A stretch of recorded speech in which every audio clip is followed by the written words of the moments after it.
God works. Now, if you had,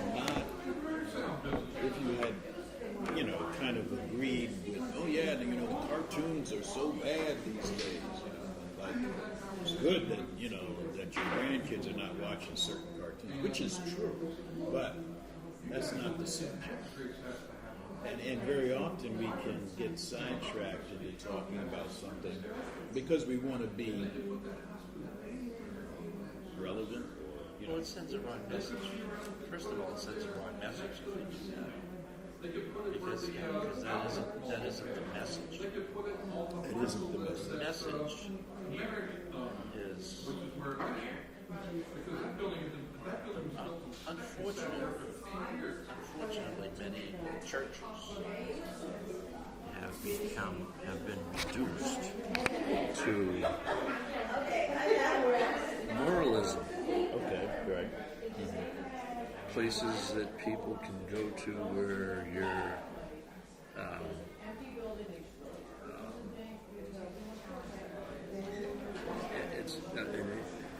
agree on the same ethical system of ethics and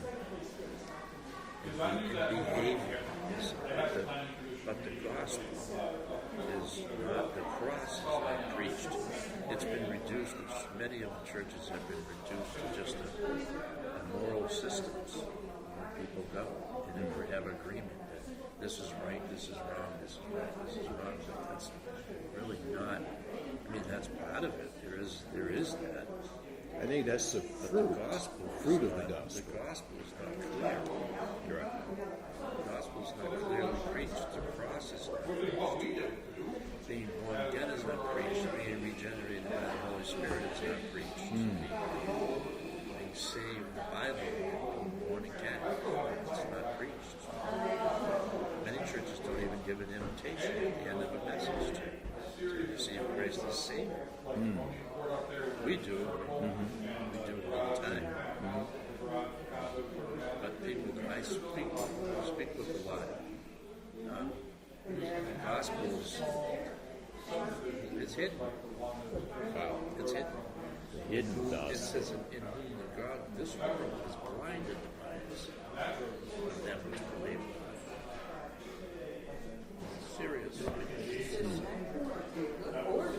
It's something.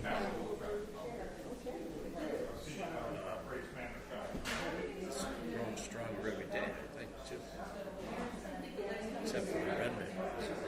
It's good to be part of the remnant. How would you? Let's talk a little bit about that. How would just that brief conversation that we had right here? I'm so glad to hear that, here's another believer and they're purposing, their Saturday was they were going to be together. They were going to, fellowship around the Word of God, and how often does that happen? I think it happens often, but we don't see each other. It was like Elijah not realizing that there were 7,000 others like himself. Yeah. And it could appear as if evil is, winning. Yeah. It's winning at its own game because it's progressing to its reasonable conclusion. And it's closer than it's ever been. But so are we. We are going, and so the path of the just gets brighter and brighter and brighter, it says, until that day. And then there's a full, that which we saw in part will now be fully revealed.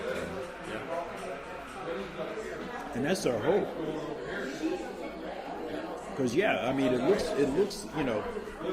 it looks as if evil is and it is gaining momentum.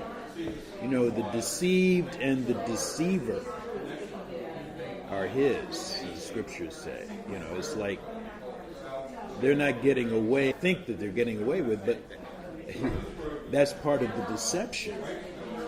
is to think that you're getting away with something, you know, and you're not. It's like, the progression of evil is real. The verse that comes to mind is Revelation 12,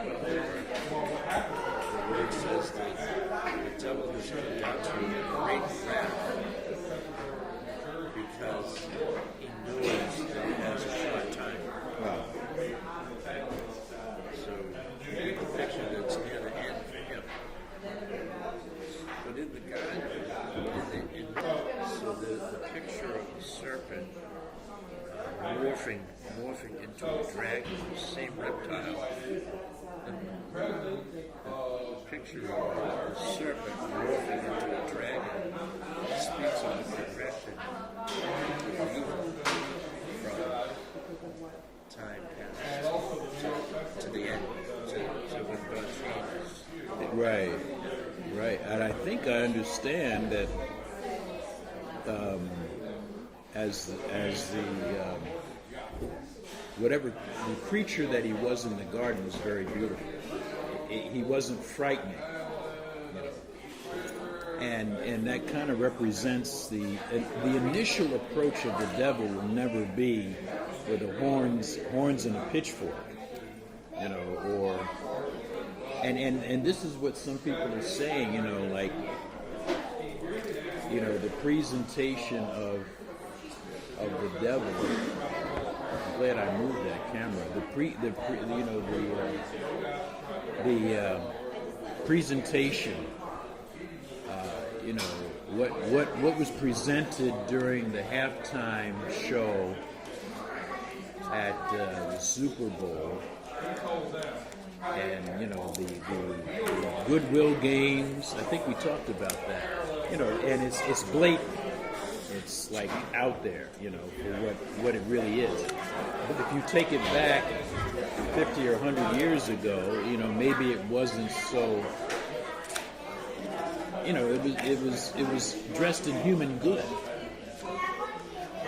but human good has the same root. Persuaded. Everything good and evil is from that tree. There's that tree, then there's that tree. Just like the other tree. There's two trees. That tree. There's two trees that one can feed from. The reason we can feed from the tree of life is because we're saved. That's saved. We receive the grace of God. That gives us the privilege of eating from that tree.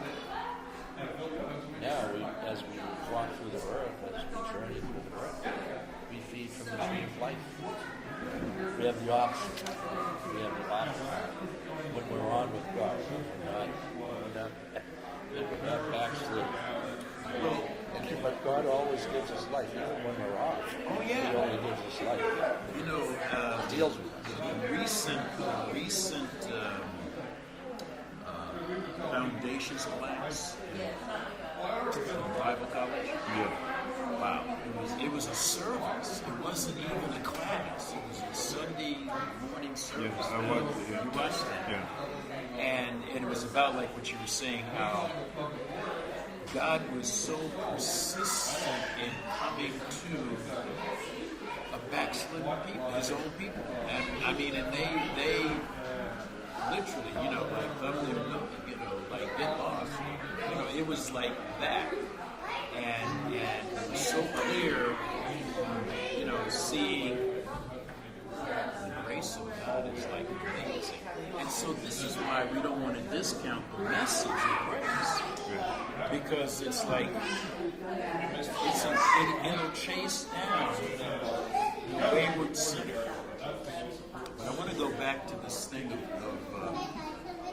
backsliding. I'm predisposed because I'm going to be teaching on sin. Oh my God. You know, how the subject is how well are you sinning? You know, that's the subject title. But it's about, you know, how the Word of God has sin, sins, iniquity, evil, transgression, fall, trespass. Why does it have all? Not why does it have all those words, but all those words have a specific understanding. Like we have one word for love, but we understand that that's not talking about huggy, Yeah. mommy love. So anyway, but would it be considered to be true that if a believer who's saved and born again grieves the Holy Spirit, they're still operation, they're still moving and breathing and kicking and shaking, but could we say without them necessarily doing some outward obvious sin, could we just say that they're just living from the source of their own sin nature? In other words, that if I'm not spirit-filled, I automatically default to the OS. Is that That's right. Yeah. That's right. Experientially. Because there's your experience and your standing. You're standing in grace, but I can experience that. But it's always no amount. We have to understand that no amount of demerits or merits changes the grace of God. Nothing can change the grace of God. How bad I am, or how good I am. There's nothing. The grace of God is completely. It's a whole. It's given to us freely because it's something that the Son, the Father, the Son, it doesn't depend on. It has no human. There's no. Its source is not human. The grace of God is the source of grace, God Himself. And so it's some people might be shocked. Some people would be shocked when they say all sins are perfect. People that are in hell right now, their sins are perfect. Salvation is a son issue. It's not a sin issue. The blood of Christ covered all sins, everyone. so Not you just believe in us. the unlimited atonement? But it says God ours alone. It says God ours alone. But the sins of the whole world. It's tough. No, the unlimited atonement, there's a weird, I know what you're saying, but that's a weird, people get into, no. You have to receive Christ. You have to receive Christ. Yes. You have to receive Christ because it's a son issue now. It's not, heaven and hell is not a sin issue anymore. Because Christ paid for sins. God was in Christ, reconciled the world To himself. while we were yet dead in our trespasses and sins and activities. So now, like what you're saying, the only aspect of importance and focus is trusting in that reconciliation and the reconciler. Yeah, like a guy received Christ yesterday at work. He was working on a helicopter, and in the conversation, before he accepted Christ, I had to explain to him because he said, I can't understand. People that aren't saved can't understand grace until they receive it. Then they have the capacity to understand it. But before he accepted Christ, he said to me, he goes, I see what you're saying about God paying for sins, but I have a hard time with people that are child molesters and stuff like that. See what he's talking about. The real bad stuff. Wicked stuff. And I said, I understand that what you're saying about how certain things are recognized. But Christ paid for that sin. I'm So not saying they're going to heaven. no, but so who Paid for it. how could we not repudiate, what could be said, because I've heard that too, very often, like the deathbed conversion is not valid, because you committed too many sins. Or, again, like we were talking about earlier, we would think he got away with, living the way that he wanted to, and now he still gets to go to heaven too? That's not fair. He's on the cross. And we could say, you're right, it's not fair. It's just. It's the justice of God. And that's where, you got to go to the court. My opinion of whether somebody's guilty or innocent has no bearing on the person who's in the courtroom. I could, Judge Judy, all these shows, and so. Well, anyhow, yeah. I mean, like you're starting to ask, well, how do you repudiate that idea or that thought when people say that kind of thing? Well, I don't know how. I mean, I am the worst soul winner of all of us, I'm sure, but. Yes, we acknowledge that. You're aware of that. Thank you. But the thought I always had was it's not necessarily your personal sins that are the issue. It's the original. It's what was imputed to you as a human being. The original sin. Like you're Catholic. That's what I explained to him. Now wait a minute. Wait. That's a good point. Now, as soon as you said original sin, who?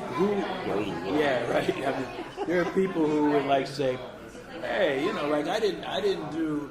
That's why Paul had to say, yeah, but then didn't sin unto the similitude of Adam. No, you didn't, pluck the fruit out of your wife's hand and bite into it. Yeah. You didn't do that. All of sin and come short of the glory of God. Well, yeah. Well, yeah. I mean, what's that verse I'm trying to think of? For that all have sinned. Yeah. Romans 12 or Romans 5. Romans 5. Death passed upon all men for that all have sinned, right? Yeah. So by the obedience of one, that I can't quote it, but I'm talking about Romans chapter 5. Well, I think that is teaching teaching original sin. Because that makes it, the Bible is clear. And that like it's a another, sin just like, issue. and here's the thing. Like here's what people say to me. Well, that wasn't not my fault. Right. And you know what I say to them? No, it wasn't. It was your parents. I mean, it's your parents' fault for giving birth to you, or whatever you want to call it. But no, it wasn't your fault. But we have it anyhow. I mean, so that's. I get the balance, but in one sense, it's like I had nothing to do with being born into the world as a sinner, and that's what I needed to save from. So good. We were talking the other day about, how did you get to be born in America in the 21st century? And like you, like me, we went to sleep last night without the fear of missiles or gunshots or, we slept in a bed and not on the ground. We went to the sink and drew a glass of water, and we didn't have to carry a bucket, 3/4 of a mile to a river that was polluted. How come you got to be born in this country? You didn't have anything to do with that. Yeah, I didn't have anything to do with it. Yeah. It is what it is. But some people would say they don't think that. In other words, so the answer to a person's question, that's not fair. You ask them, so where are you living right now? And do you think, in view of all of human existence, could have been born during the Dark Ages, where the guy that was coming at you had a 7-inch sword, and it was plunge it into your heart. Yeah. You're going to die, or die of an infection. Get wounded, or get cut, and all of a sudden there's gangrene in your arm because there was no antiseptic, there was no way to prevent that. You know? It's all technical stuff. But I want to live forever. But I think the fact, And you one will. of the verses, Not that way. one of the verses in John that shows that salvation is a son issue is John 3, where it says, "He that has the Son has life. He that has the Son has life. He that has not the Son has not life." So it's totally clear that it's a son issue, not a sin issue. It doesn't say anything about he that sins not has life. It says he that has the Son has life. And so that's the message. The message is to grace. It always deals with us in grace. We're trying to articulate that now with people who are natural minded. It's ingrained in people to. Human merit is ingrained in fairness, merit, all that stuff. Would we say that that is an effect of the fall? See, we sometimes think the fall just means, you know, going out carousing and, you know, partying and living the big life. But the fact that you said that that's ingrained, that you would understand. That's pervasive. You know, I could go anywhere on the globe, and you have 10 goats, and I have 9. That's not fair. Why do you get to have 10 goats and I only have 9? You know, why am I thinking that way? Because I'm a human being, a fallen human being. You know, so along with merit, because merit begs the question, there's something good about it, and we're not taking that in consideration. I mean, you know, I haven't murdered, I haven't, you know, blown up anybody, I haven't molested anybody. So on that basis alone, you know, I'm not as bad of a guy. I merit something. And that's true, relatively speaking. If you live at the good side of the tree of knowledge, you are better morally than someone else that lives in the bad side of the tree. Morally is the word. That's the word. Yeah, and yet Hitler could have not said hypothetically, if grace is grace, Hitler could have accepted Christ on his deathbed before he shot himself. You know, whatever. Hypothetically. Yeah, we inherited a moral nature. I mean, every man. Pastor Shaw was talking about that in the rap. You know, we all have. Yeah, Romans chapter 1, right?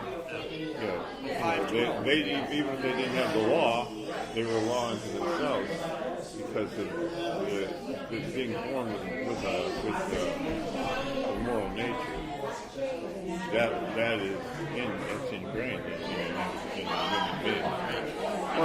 Part of the old sin nature. Yeah, before we ever personally sin, a personal sin are what we've done to make choices. We chose to personally sin. We're all different in that aspect. None of us have sinned at the same time. We're all I honestly believe that chewing gum and walking backwards at the same time is a wicked sin. yeah, I mean, it's Haven't you done that lately?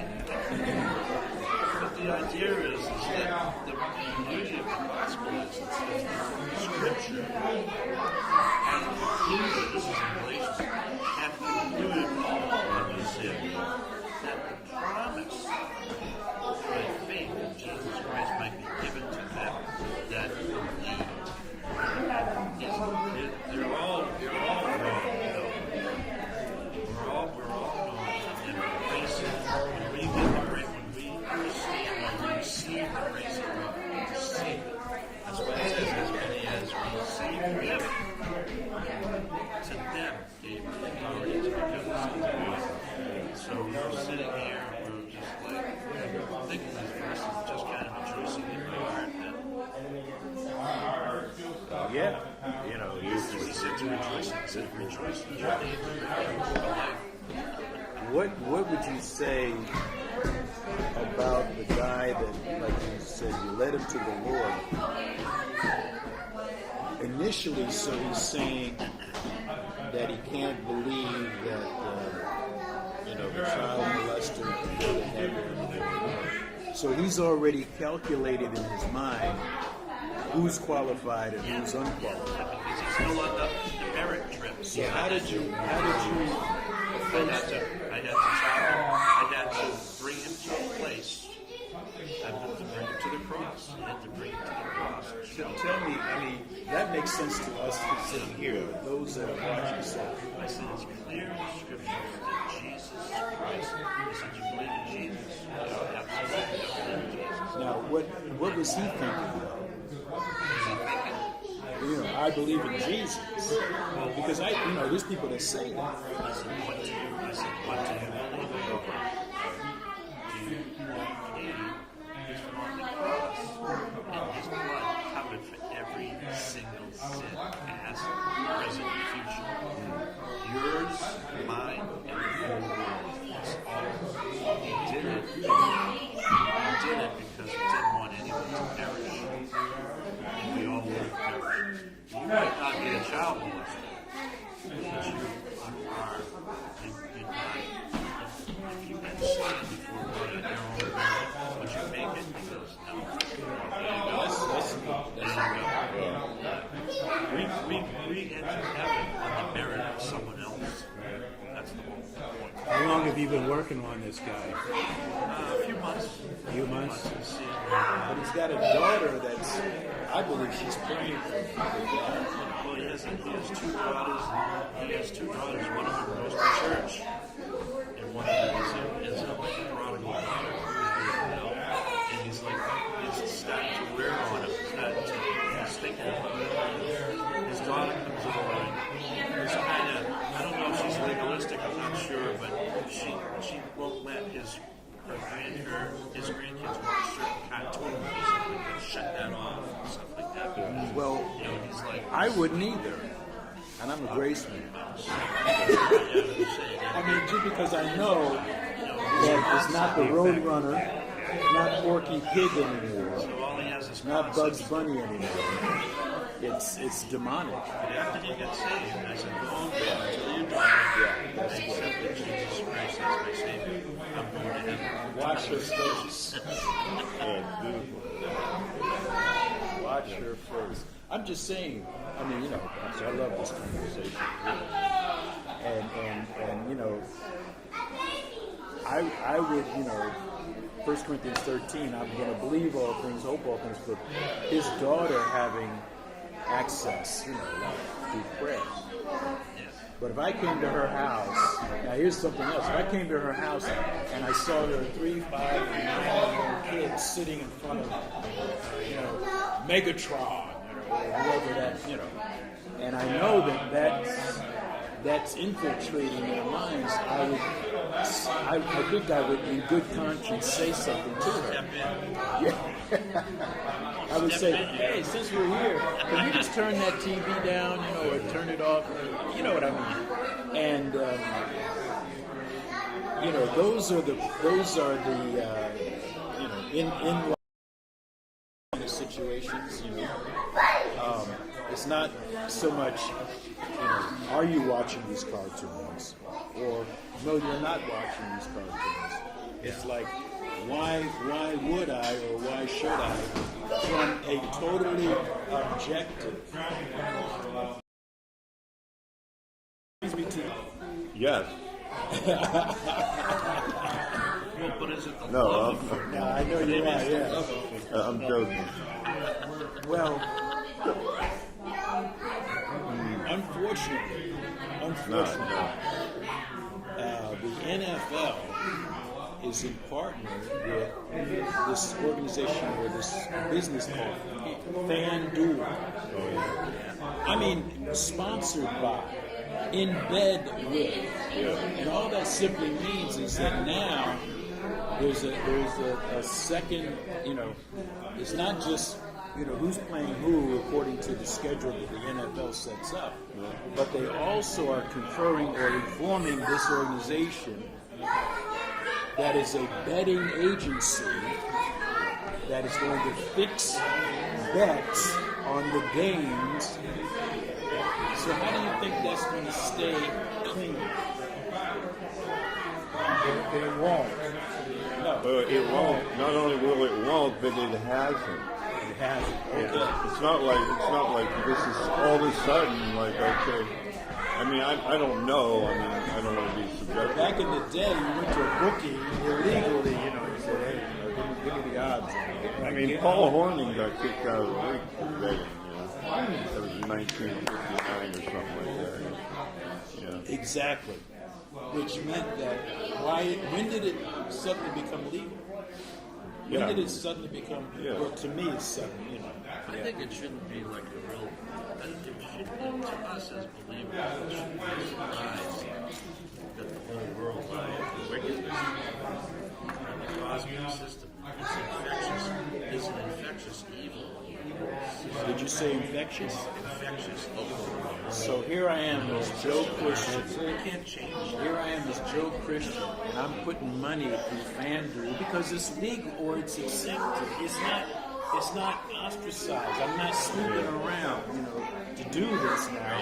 I can do this without social incrimination. My society will not say, oh no, don't you do that. On a moral basis, they won't. Now it's like, oh yeah, well, how much did you make on the game yesterday? Okay? I'm just saying that, those kind of situations will come up where there's an infiltration and a acceptance now of what was once morally unacceptable 50 years ago, 25 years ago, 10 years ago. How old is FanDuel? Consider this year. It's recent. I mean, within the last 5 or 10 years. Because you know what? Because you can do it from this device. Yeah. That's part of the key. Consider this year, Pastor. These verses. What you just said. Psalm 2, verse 2, it says, the kings of the earth take their stand, and the rulers take counsel together against the Lord and his anointed Christ. And this is what they say.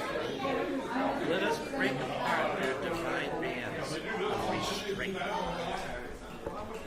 and cast away their cords from the shoulders. So whatever God says, let's do the opposite. That's what the disciples says. Let's not have divine conviction. Let's not have biblical conviction.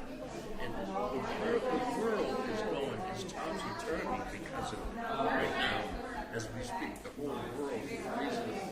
To me, these are perilous times. 2 Timothy 3, in the latter days, perilous time will come. Hard to bear, but hard to bear. And then but the fourth verse is amazing. It says, he who sits, as you were saying that no one's going to get away with anything. He said, he who sits in the heavens laughs at their He's laughing. I got a question based on what you were talking, everybody was talking about, but like for instance, like you mentioned about having our children watching TV, or so we don't let them do that, that kind of thing. Say no to that, Well, I mean, here's what I was going to say. I mean, how do we know? How do we know what to say? I mean, like Pastor Cooper used a verse this morning. The letter killeth, but the spirit giveth life. And that perked my ear, and I just thought, well, what does that mean? Because I mean, how does he know what to say to that guy? That he's talking to, that gets him, that gives him saved. I mean,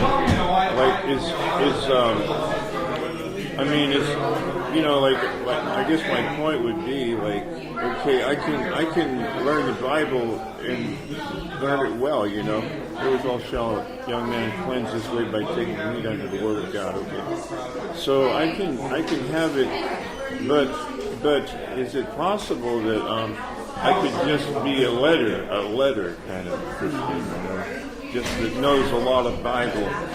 But where does the Spirit come in, and what does that mean? Like you were talking about quenching the Spirit. Like, can a Christian quench the Spirit? Does he automatically fall back into the old sin nature? Well, there was a guy, Bob George, years ago. You remember him? He taught that Christians don't even need 1 John 1:9. He taught that you don't have to be going to 1 John 1:9 and rebounding all the time. No, he's a heretic, But the thing is, like, what's the balance? What's the balance? Because the balance to me is that sometimes I'm in my flesh, but then all of a sudden the Spirit comes out of me, and it's like, well, didn't I have to give you permission? No. It's like, so I'm sincerely saying, like, what is the balance of all these things? Like recently, I said I taught, I spoke some stuff at a restaurant. I enjoyed that, by the way. Yeah, well, it wasn't about Bob. People praying, getting people to pray for you. Yeah, I talked about that, and I talked about some other stuff, but some people were like, I got a little rebuke back from some people that felt like you can't say grace that way. You can't say mercy in its purest sense. Like, you have to be careful. And I'm not saying who, I'm just saying some people. But, so it was like, okay, well, my answer to them was, in prayer later, I thought, well, the Spirit was leading me to do that. Yes. So the Spirit was leading me to do that. So what am I supposed to, like, all of a sudden, like, get introspective about the Spirit and just talk nothing but Bible, like, just give just list all the verses and just, that's your message, so you know what I'm saying. I'm not accusing anybody or I'm not mad at anybody. I'm just wondering a little bit about. I think that, and thank you for sharing that, because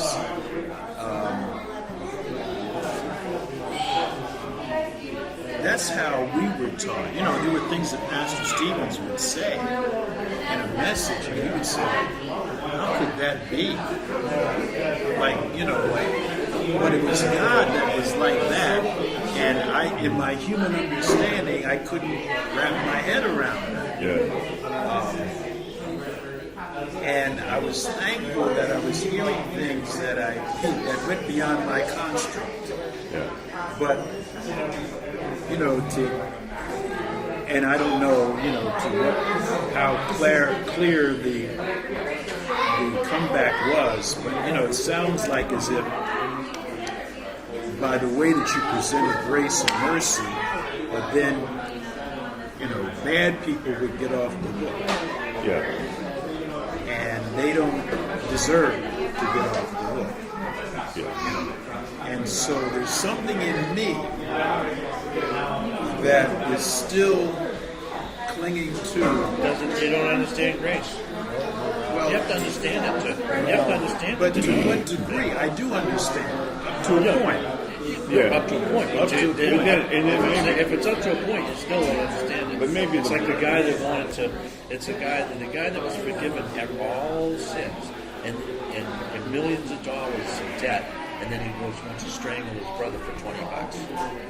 That's not, and God was wroth with that. Glad you brought that illustration because it ties in with what you're saying. So, And maybe the point also is, do young people understand grace? Okay. That's A lot of people don't understand it. I mean, like school-age kids, do they understand grace? Can we teach them grace in the purest sense? Because what they do understand is merit. They can. What they do understand is merit and worthiness. Why can't I have that bag of candy? How do you talk? And we're the culprits as parents. You finish your homework, you can lay, you can have There's some merit to that because the law is a schoolmaster. There is some merit to that. And grace doesn't teach us that denying ungodliness or worldly we should live, soberly righteous to God in this present evil world. And the denial, there's people that can deny, but they got nowhere else to turn, so they return back to what they denied. Now this guy that got saved yesterday, I just happened to be Something else coming out. I just happened to be in the right place at the right time. It wasn't anything. It was like I always saw it the same way. I feel like I'm led by the Spirit. I'm led by the Spirit when my soul wins. I do have a lot of knowledge. I trust God. I trust God to give me words. Now that guy that got saved yesterday, that was just. Oh, this was yesterday. This was yesterday. And, I was just at the right place at the right time, and it was his time. It was his time, and when I share that he got saved, And you were the I got vessel. another image, and I'm like, it was so good. No, yes, but you could have not shared truth with him. Right, yeah. You could have just been saying like, wow, just whatever. You know what I'm saying? And But you I can felt the go. resistance. I felt some resistance. Okay. I felt some resistance from the air. Yeah, from the spiritual Air, warfare. saying, don't say it, don't say it, don't go there. It's like, Oh, yeah. yeah. But I was, Yeah, you're in the battle. I didn't You're in the listen to battle. that. I was like, okay. What about Foolishness of preaching. what about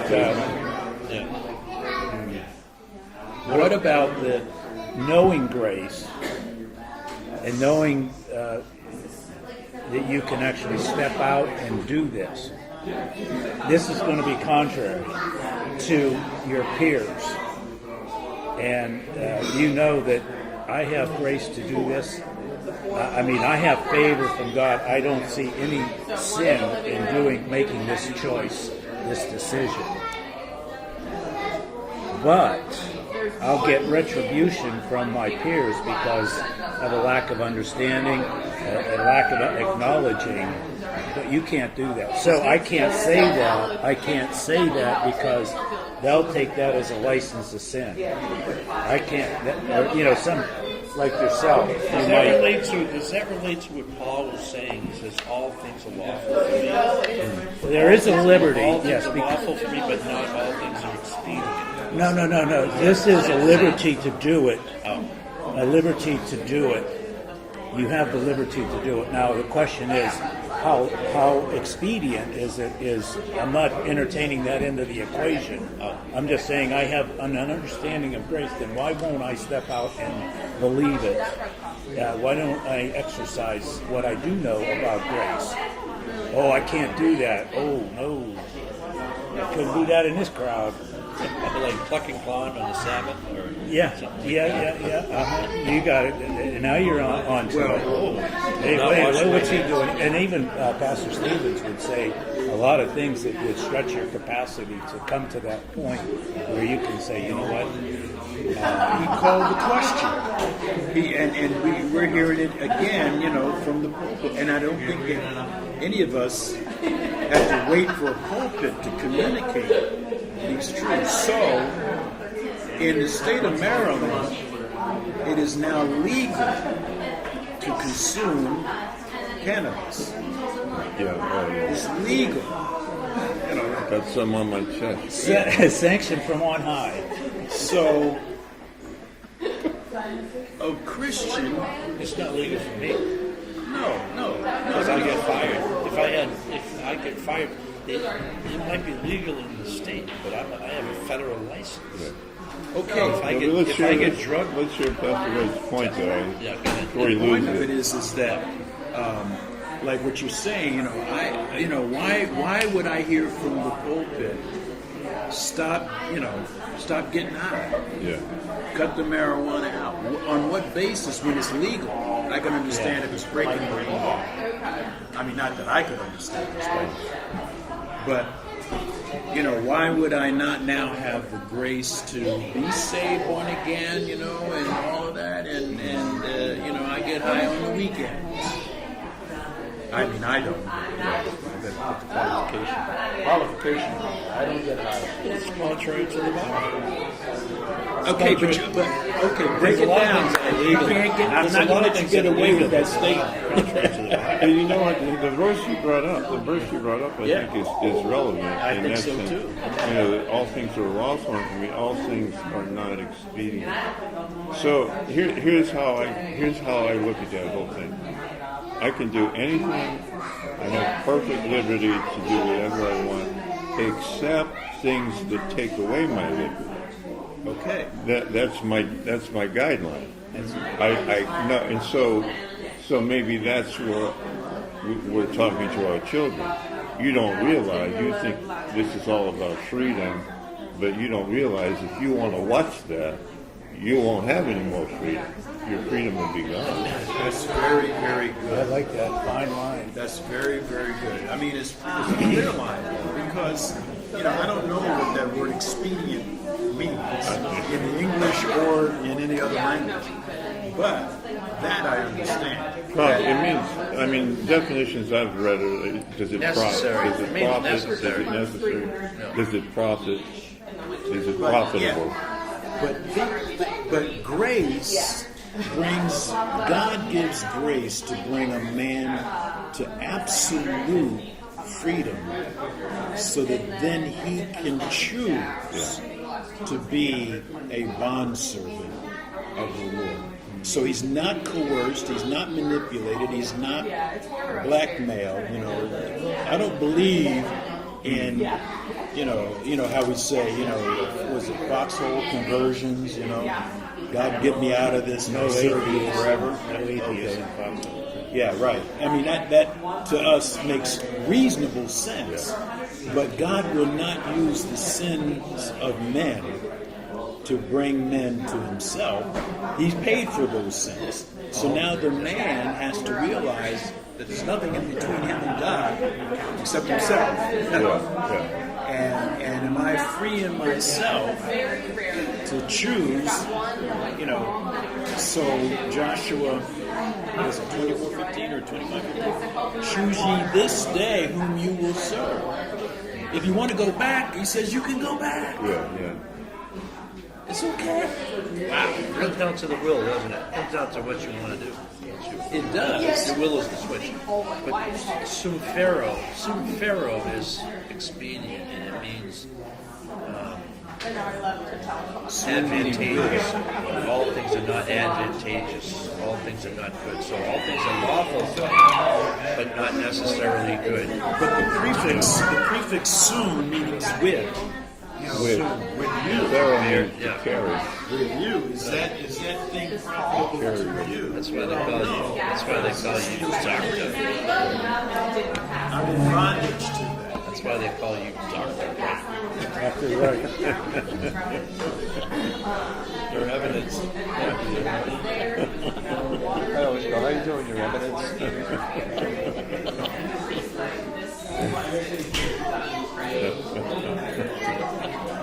I was at the doctor's office yesterday, and they were, the girl, you sit down, you check in, and then you sit down, then somebody calls your name. They always call my name wrong. They always call Silva. And I just said, nice try. And the girl just started laughing. And I said, yeah, you got it wrong last time with your too. I said, I don't care.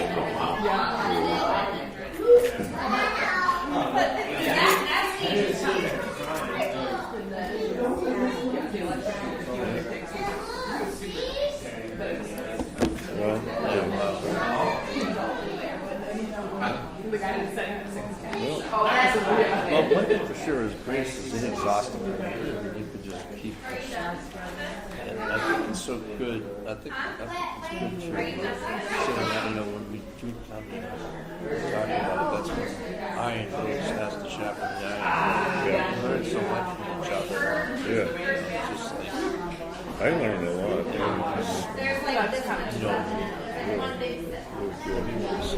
fellowship. You glean from that fellowship.